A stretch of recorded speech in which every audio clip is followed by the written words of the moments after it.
యాక్చువల్గా చిరంజీవి గారు, రవితేజ గారు ఎప్పటి నుంచో అనుకుంటున్నారు మల్టీ స్టార్ చేయాలి. లైక్ శంకర్ దాదా ఎంబీబీఎస్లో చిరంజీవి అండ్ హీరో శ్రీకాంత్ గారు ఎలా అయితే చేశారో, రవితేజతో కూడా చిరంజీవి గారు ఒక మల్టీ స్టార్ మూవీ చేయాలని చెప్పేసి రవితేజ గారికి ఎప్పటి నుంచో ఉంది ఆ కోరిక. ఆ కోరిక వాల్తేరు వీరయ్య మూవీతో అతని కోరిక, రవితేజ కోరిక నెరవేరింది అని చెప్పేసి నేను అంటున్నాను. సో యాక్చువల్గా పబ్లిక్ టాక్ ఏంటి అంటే మూవీ హిట్ అయింది. కాకపోతే అందులో యూజ్ చేసిన డైలాగ్స్ ఏవైతే ఉన్నాయో, కమిషనర్ డైలాగ్ కానివ్వండి, ఇంకా కొన్ని అంటే డ్రింక్ చేసినప్పుడు మాట్లాడతారు కదా చిరంజీవి గారు, ఆ డైలాగ్స్ అయితే ఏవైతే ఉన్నాయో అవన్నీ ప్రీవియస్ మూవీస్లో యూజ్ చేసిన డైలాగ్సే మళ్ళీ రిపీట్ అయ్యాయి డైలాగ్స్ అని అట్లా టాక్ ఉందన్నమాట. నీకు వాల్తేరు వీరయ్య మూవీకి ఏమన్నా ఆఫర్ వచ్చిందా? లేదు, నాకు రాలేదు. నువ్వు వచ్చినా కూడా ఇగ్నోర్ చేస్తావు, అటువంటి మూవీలు నువ్వు చేయవు కానీ. లేదు. అంటే ఇప్పుడు ఆల్రెడీ రవితేజ ఒక ఎస్టాబ్లిష్డ్ హీరో, చిరంజీవి గారు ఒక ఎస్టాబ్లిష్డ్ హీరో. అంటే వీళ్ళిద్దరూ పెద్ద హీరోలు. వీళ్ళిద్దరితో నేను చేయాలి అంటే ఒక రోల్ నేను బాగా కష్టపడాలి, సెపరేట్ రాయాల్సిందే. అంతే, సెపరేట్గా ఒక సీన్ రాయాలి. రోల్ ఏమంటే నువ్వు చేయవు, వాళ్ళ కాంబినేషన్లో రోల్ ఉంటే మాత్రం నేను చేయలేను. ఎందుకంటే అంటే చాలా గ్యాప్ తర్వాత నేను మళ్ళీ ఫిల్మ్ ఇండస్ట్రీకి ఎంట్రీ ఇస్తున్నాను. సో అది అనమాట. సో వాళ్ళ కాంబినేషన్లో అయితే నేను కష్టం అన్నమాట. బాలకృష్ణ గారి మూవీ కూడా రిలీజ్ అయింది. అవునవును, వీరసింహారెడ్డి. రెండిట్లో ఏది బాగుందంటే ఏం చెప్తాను? వీరసింహారెడ్డి బాగుందండి. మెగా ఫ్యామిలీకి సపోర్ట్ చేయవా? పబ్లిక్ టాక్ అయితే సపోర్ట్ అంటలే, నేను రివ్యూ చెప్తున్నాను.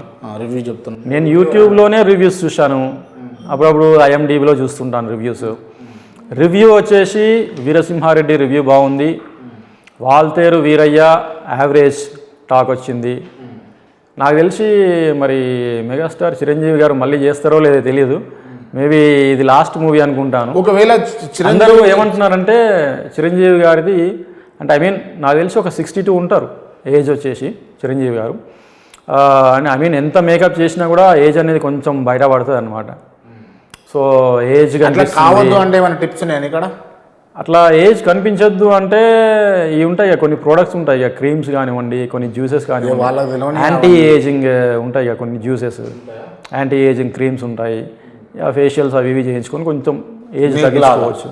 లేదంటే మన బాడీలో బ్లడ్ కూడా చేంజ్ చేసుకోవచ్చు. బ్లడ్ కూడా చేంజ్ చేసుకోవచ్చు. చేంజ్ చేస్తే యంగ్ అవుతారా?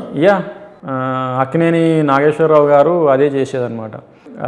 తను ఎవ్రీ ఇయర్ బ్లడ్, బాడీలో ఉన్న బ్లడ్ తీయించి మళ్ళీ వేరే ఒక యంగ్ పర్సన్ బ్లడ్ తీసుకునేవారంట. అట్లా చేయడం వల్ల ఏంటి అంటే heart problems Rao first of all, and second thing ఏంటంటే యంగ్గా కనిపిస్తాము. సో ఇది అనమాట. అవునా, నిజమేనా అది? నిజమే. అండ్ ఇంకో విషయం ఏంటంటే కరెంట్ అఫైర్స్ చూస్తే బాలకృష్ణ గారు అక్కినేని నాగేశ్వరరావు గారి మీద కొంచెం అంటే చమత్కారంగా మాట్లాడాడు. దాన్ని అగెనెస్ట్ చేసుకొని కొంచెం ధర్నా. అవునవును, కరెక్టే, నేను చూశాను. దాంట్లో నీ సపోర్ట్ ఏమైనా ఉందా? ఇప్పుడు ఈ నాగేశ్వరరావు గారు లేరు ఇప్పుడు ప్రస్తుతం. లేని వాళ్ళ మీద ఎందుకు ఈ అలిగేషన్స్ బాలకృష్ణ గారు చేయాల్సిన అవసరం ఏంటి? అంటే ఇప్పుడు తప్పంటారా బాలకృష్ణ? ఒకటి చెప్తాను. ఇప్పుడు నాగార్జున ఫ్యామిలీ కానివ్వండి, నాగేశ్వరరావు ఫ్యామిలీ కానివ్వండి, వీళ్ళు మెగాస్టార్ ఫ్యామిలీకి సపోర్టర్స్. సో ఇప్పుడు ఈ నందమూరి ఫ్యామిలీకి అపోజిషన్ ఎవరు అంటే మెగాస్టార్ ఫ్యామిలీని. సో అందువల్ల అతని మీద, నాగేశ్వరరావు గారి మీద అలిగేషన్స్ చేశాడని చెప్పేసి నేను తెలియజేస్తున్నాను అనమాట. అది ఇక రాజకీయాల్లో బాలకృష్ణ తప్పండి. అట్లా లేని వాళ్ళ గురించి మనం మాట్లాడడం తప్పే అవుతుంది కదా. అతను ఉన్నప్పుడు మాట్లాడుంటే అతను కౌంటర్ వేసేవాడు కదా.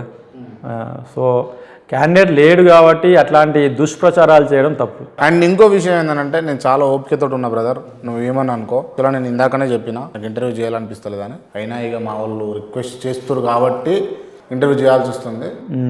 ఈ పుష్ప మూవీకి నీకు సంబంధమేంది? యాక్చువల్గా పుష్ప మూవీలో ఫస్ట్ అంటే ఎప్పుడైతే స్క్రిప్ట్ అల్లు అర్జున్ గారికి చెప్పారో అప్పుడు నా రోల్ ఏం లేదు. కాకపోతే ఒకరోజు కాల్ చేశారు, సుకుమార్ గారు కాల్ చేశారు. నా ఇంటర్వ్యూస్ చూస్తుంటారు, డైరెక్టర్స్ చూస్తుంటారు. ఎవరు? కృష్ణవంశీ గారు చూస్తారు, కృష్ణవంశీ గారు చూస్తారు, 100% చూస్తారు. కృష్ణవంశీ చూస్తాడు, సుకుమార్ చూస్తాడు, ప్రశాంత్ నీల్ చూస్తాడు, ప్రశాంత్ వర్మ చూస్తాడు, వివి వినాయక్ చూస్తారు. సో వీళ్ళందరూ నాకు టచ్లో ఉన్న డైరెక్టర్స్ అనమాట. వీళ్ళందరూ చూస్తారు, నా ఇంటర్వ్యూస్ చూస్తారు, చూసి నాకు రోల్స్ ఆఫర్ చేస్తారు. సో రోల్స్ ఆఫర్ చేస్తారు నా కోసం సెపరేట్గా, ఐ మీన్ నేను స్క్రీన్ మీద ఒక 4 to 5 minutes కనిపించాలి అన్నట్టుగా నా కోసం సెపరేట్గా రోల్ కోసం రాస్తారు స్క్రిప్ట్. సో అట్లనే ఒకరోజు కాల్ చేశారు, సుకుమార్ గారు కాల్ చేశారు, ఒక మూవీ ఉంది, ప్రాజెక్ట్ ఉంది, నీ రోల్ అనుకుంటున్నా అని చెప్పేసి అన్నాడు. మంచి రోల్ అయితే చేస్తానన్నాను. సో ప్రిపేర్ చేశాడు, ఒక సీన్ అయితే 5 minutes లెంత్ ఉన్న సీన్ అయితే ప్రిపేర్ చేశాడు, కాల్ చేశాడు, చెప్పాడు, ఓకే అన్నాను. కాకపోతే డేట్స్ క్లాష్ వచ్చాయి. నేను ఒక వెబ్ సిరీస్ చేస్తున్నాను, ఆ వెబ్ సిరీస్ చేస్తున్నాను కదా అని చెప్పేసి నేను అటు వెళ్ళే అనమాట, షూటింగ్ లొకేషన్స్కి వెళ్ళలేదు, నేను ఇప్పుడు రాలేనని చెప్పేసి చెప్పాను అనమాట. సో అది అనమాట పుష్ప మూవీలో ఆఫర్ మిస్ అవ్వడానికి, అంటే వేరే వాళ్ళ ప్రమేయం అయితే లేదు. అంటే కొంచెం సినిమా కూడా మీతోటి కంటిన్యూషన్ అయింది అని చెప్పేసి కూడా లేదు లేదు లేదు. పుష్ప మూవీకి నాకు ఎటువంటి సంబంధం లేదు ప్రస్తుతం అయితే, అంతే చెప్పగలను నేను. అంటే ఇక యాంటగానిస్ట్ సునీల్ చేశాడు కదా, యాంటగానిస్ట్ రోల్ సునీల్ చేశాడు, బాగా వచ్చింది మూవీ. సో అది అనమాట. అంటే దానిలో రోల్ అయితే రాశాను అన్నాడు, కానీ నేనైతే అడగలేదు ఏ టైప్ ఉంటుంది అని. మంచి రోల్ అయితే చాలు, నేను చేస్తా అన్నాను అంతే. సో ఇది అనమాట పుష్ప మూవీ గురించి. అంటే ఈ ఎస్ఎస్ రాజమౌళి గారితో నీకు ఏమైనా సత్సంబంధాలు ఉంటాయో? రాజమౌళి గారికి నేను 2 times ఆడిషన్ ఇచ్చాను. 2 times ఏ మూవీ గురించి? బాహుబలి మూవీ గురించి.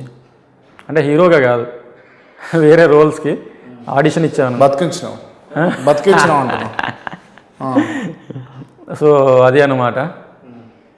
నేనైతే ఈ విజయ్ దేవరకొండ గారితో మీకు ఏమైనా? యాక్చువల్గా మంచి క్వశ్చన్ అడిగావు. సో యాక్చువల్గా నేను అంటే విజయ్ నాకు ఫ్రెండ్ అనమాట. విజయ్ అంటావు, చాలా క్లోజ్ ఉంది మీ ఇద్దరి మధ్యలో రిలేషన్. సో రష్మిక, నేను, విజయ్ దేవరకొండ, అనన్య పాండే. అయితే మొన్న బాగా ట్రోల్ అయింది ఒక విషయం, వాళ్ళిద్దరు ఒక అంటే మాల్దీవ్స్కి వెళ్ళారు. నువ్వు కూడా పోయినావా? వాళ్ళు ఎప్పటి నుంచో వెళ్తున్నారు. నువ్వు పోయినావా? 2015 నుంచే వెళ్తున్నారు. నువ్వు పోయినావా? నేను వెళ్ళలేదు. నేనెందుకు వెళ్తా? వాళ్ళిద్దరు లివింగ్ రిలేషన్షిప్లో ఉన్నారు, నన్ను ఎందుకు పిలుస్తారు? తెలుసా నీకు వాళ్ళిద్దరు అట్లా ఉన్నారని? ఎవరు? వాళ్ళిద్దరు రిలేషన్షిప్ గురించి నీకు తెలుసా? తెలుసు నాకు. నీకు డిస్కషన్ చేస్తారా? డిస్కషన్ ఇప్పుడు వాళ్ళిద్దరి మధ్యలో గొడవలు అయినాయి అనుకో, ఎవరు సాల్వ్ చేస్తారు, ఎవరు సార్ట్ అవుట్ చేస్తారు? వాళ్ళకి ఇద్దరికి మెంబర్షిప్ ఉంది కాబట్టి ప్రెసిడెంట్ సాల్వ్ చేస్తాడు ఇష్యూని. కాదు, వాళ్ళిద్దరి మధ్యలో వ్యక్తిగతంగా గొడవలు అయితే నువ్వు సాల్వ్ చేస్తావు పోయి? వ్యక్తిగతంగా గొడవలు అయితే నేను ఎందుకు సాల్వ్ చేస్తాను? వాళ్ళు ఐ మీన్ ఏదైనా ఇష్యూ ఉంటే వాళ్ళు ఫ్యామిలీ కోర్టుకు వెళ్ళొచ్చు. ఫ్యామిలీ కోర్ట్స్ ఉన్నాయి కదా, ఫ్యామిలీ కోర్టుకు వెళ్ళొచ్చు. ఫ్యామిలీ కోర్టు పోయేంత ఇష్యూస్ అయితే వాళ్ళిద్దరి మధ్యలో? అంటే ఇప్పుడు వాళ్ళిద్దరు లివ్ ఇన్ రిలేషన్షిప్లో ఉన్నారు కదా, సో ఫ్యామిలీ కోర్టుకి ఫార్వర్డ్ చేసేయచ్చు వాళ్ళ కేసెస్ ఏమైనా ఉంటే. అంటే ఈ ఎస్ఎస్ రాజమౌళి గారితో నీకు ఏమైనా సత్సంబంధాలు ఉంటాయో? సో యాక్చువల్గా నేను డైరెక్టర్ రాజమౌళి గారికి 2 times ఆడిషన్ ఇచ్చాను, బాహుబలి మూవీకి, ఆ తర్వాత బాహుబలి ఎండ్ పార్ట్ ఉంది కదా, కన్క్లూజన్ సెకండ్ పార్ట్కి కూడా ఆడిషన్ ఇచ్చాను అనమాట. నేను ఏ రోల్ ఇచ్చాను, ఆడిషన్లో సెలెక్ట్ అయ్యాను. ఒక రోల్ అనుకున్నారు నా కోసం, ఒక రోల్ రాశారులే, కానీ అది నేను చేయలేదు. సమ్ టెక్నికల్ ఇష్యూస్ ఉన్నాయిలేండి, వాటి వల్ల నేను చేయలేదన్నమాట. ఇంకా ఏమైందంటే అంతే, బాహుబలి మూవీకి నాకు ఉన్న సంబంధం ఇదనమాట. ఆడిషన్ మాత్రమే ఇచ్చాను నేను. నాకు డివివి దానయ్య గారు తెలుసు అనమాట. నేను ఒకసారి డివివి దానయ్య గారికి ఆఫీస్కి వెళ్ళి ఆడిషన్ ఇచ్చాను. సో డైరెక్టర్కి నన్ను ఒప్పచెప్పాడు, ఇంత బడ్జెట్ పెడుతున్నా నీ మీద, నువ్వు హీరోగా ప్రూవ్ చేసుకోవాలి అని చెప్పేసి అన్నాడు. నేను సీరియస్లీ నేను దానయ్య గారికి ఆడిషన్ ఇచ్చాను, ఆడిషన్లో సెలెక్ట్ అయ్యాను. సెలెక్ట్ అయిన తర్వాత అంటే ఈ సృష్టిలో ఎంతమంది హీరోలు ఉండగా నిన్ను ఎందుకు ఇచ్చిండు? లేదు అట్లని కాదు, ఇప్పుడు నేను ఫిల్మ్ ఇండస్ట్రీకి ప్యాషన్తో వచ్చాను కాబట్టి నేను మూవీ చేయాలి. ఏ డైరెక్టర్ అయినా కానివ్వండి, రాజమౌళి కానివ్వండి, చిన్న డైరెక్టర్స్ తరుణ్ భాస్కరే కానివ్వండి, మళ్ళా ఈ అదేంది నవీన్ పొలిశెట్టి మూవీ చేశాడు మొన్న, జాతిరత్నాలు. అందులో అడిగాడు నిన్ను అడిగారా? ఏ రోల్కు? ఫ్రెండ్ రోల్గా చేస్తావా నవీన్ పొలిశెట్టిని తీసేసి నిన్ను నవీన్ ఫ్రెండ్గా చేస్తావా అంటే నేను చేయనని చెప్పా. ఎందుకంటే అది జాతిరత్నాలు కామెడీ ఫిల్మ్ అబ్బా. నువ్వు కామెడీ సెట్ కాదు నీకు, కామెడీ చేయండి. నీకు హారబుల్ మొత్తం సెన్సేషన్. నాకు జబర్దస్త్ నుంచి, ఎక్స్ట్రా జబర్దస్త్ నుంచి, శ్రీదేవి డ్రామా కంపెనీ నుంచి చాలా కాల్స్ వచ్చాయి నన్ను చేయమని అందులో. కానీ నేను చేయను అన్న, కామెడీకి నేను సెట్ అవ్వను అంతే. నేను చాలా మూవీస్లో యాక్ట్ చేశాను. నీకు నిజంగా సంచిత్ నీకైనా ఏం చూసుకొని నీకు అంత అంటే ఈ అంత అహంకారం అంటావా? అహంకారం పిచ్చి, అది అహంకారం కాదు. సరే ఓకే, ఏం పిచ్చి అంటే నాకు మూవీస్ అంటే పిచ్చి అన్నమాట అంతే. నాకేం పిచ్చి లేదు. కానీ ఈ అన్ని పిచ్చులు అన్నీ తీసేస్తే నువ్వే పెద్ద పిచ్చు. నో ప్రాబ్లం, మీరు అట్లా అనుకోవచ్చు. అంటే ఇప్పుడు మొన్న ఎలక్షన్ టైంలో పోసాని కృష్ణమురళి గారు ఒక అలిగేషన్ రైజ్ చేశారు.